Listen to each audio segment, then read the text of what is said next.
Hi everyone, this is Daniel from QuizBowl Camp, and I'm going to go over this first toss-up over here on moment of inertia.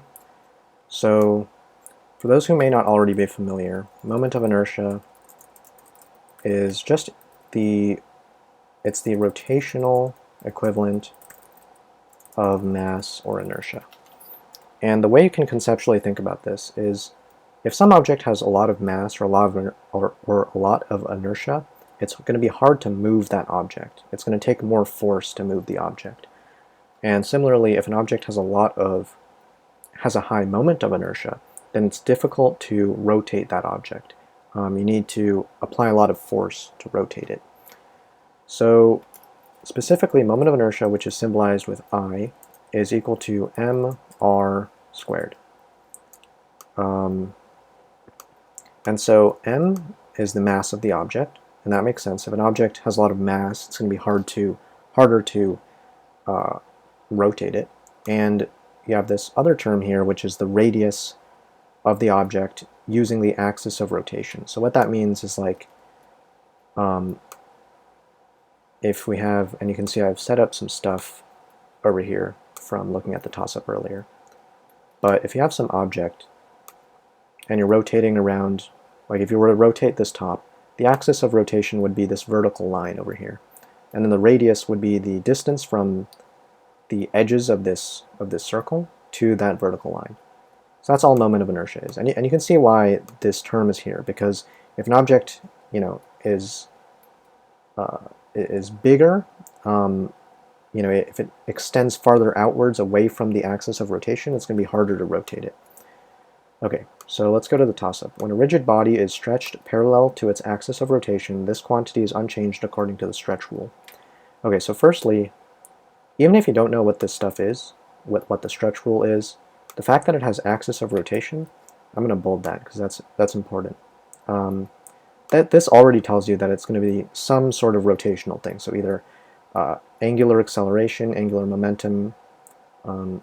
You don't really see questions about angular velocity unless it's like, a hard packet, so it's probably not going to be that, but it's either angular momentum, angular acceleration, and possibly moment of inertia. So yeah, so let's go on to, so it says the stretch rule is this stuff. When it's stretched parallel to its axis of rotation, this quantity is unchanged. So all that's saying is that if you have some spinning object and you stretch it parallel to the axis of rotation, so if I were to do this, the moment of inertia would stay the same. And that makes sense, because when you're stretching it like this, you're not changing the radius, right? This outer part is still the same distance away from the axis of rotation as it was before. So moment of inertia will, it's easy to see why that's going to stay the same. So yeah, that's something stretch rule comes up quite a lot, so it's good to remember. Okay, its scalar form is proportional to the square of the radius of gyration, and it's also equal to the torque over the angular acceleration. So this first part, scalar form is proportional to the radius of gyration. Radius of gyration is basically, that's just the definition of the radius of gyration. So let's read this. Of a body about an axis of rotation is defined as the radial distance to a point which would give a moment of inertia the same as the body's actual distribution of mass if the total mass of the body were concentrated. So basically what that's saying is if basically you had like basically you were just spinning around some point, and that point had all the mass of whatever object you're spinning. And that's just the definition.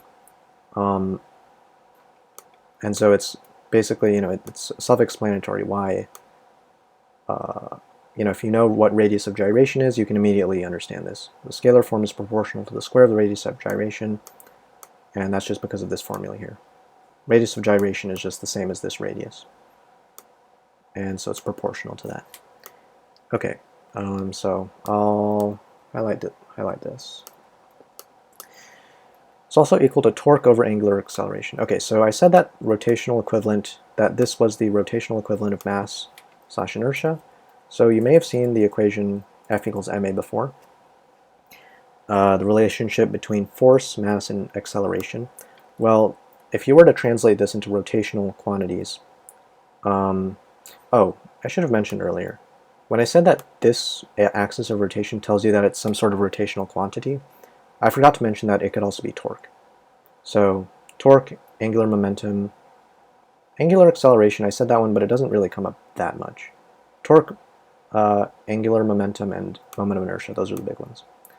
So yeah, this would be this equation, if you were to turn it into rotational form, would be torque equals moment of inertia times angular acceleration, which is usually an alpha, but I'll just leave it as an A.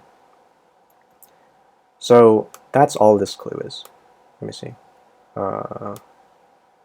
Torque over angular acceleration, that's just this. Torque divided by angular acceleration, you get moment of inertia left over. Okay. Rotational kinetic energy equals 1/2 times the square of the angular velocity times this quantity. Okay, so another formula from normal kinematics that you might be familiar with is, or normal, I guess, linear mechanics that you might be familiar with, is that the kinetic energy is equal to 1/2 mv squared. And this is just something standard that you learn in like physics class. So again, we just turned this into rotational form. So the rotational kinetic energy is equal to 1/2 moment of inertia times angular acceleration squared. Angular acceleration is usually symbolized with a lowercase omega, which looks like a curvy W, so I'm just going to use a W. But yeah, so this is all there is to that clue. They're just describing the equation I just wrote down. So yeah, like just knowing the rotational equivalents of like common mechanics equations, like F equals ma, or like this one, that can already get you like a lot of points. Like you can get a lot of rotational questions just from being able to draw those connections. So yeah, that's that clue. And it says, which can be found via the parallel axis theorem. The parallel axis theorem is like a stock clue for a moment of inertia. It's just I have it here. It's just like an equation that you use to calculate the moment of inertia of an object when you're rotating it around an axis that is not like the normal axis you would use. So if I were to rotate this top around an axis like over here, like sort of off center, obviously it's going to be harder to calculate. You know, I can't just do 1/f. I can't just do mr squared because r is different in different places and stuff like that. So I would use the parallel axis theorem to calculate the moment of inertia for that situation. So yeah, that's definitely something important. So I'll highlight this. This is like a very common clue. And then for 10 points, identify the rotational analog of mass with SI units of kilograms times meters squared. You already know this part. And kilograms times meters squared, that's just 1/2, or that's just, sorry, mr squared. Kilograms, meters squared, and often symbolized I. Alright, so yeah, there's the toss-up.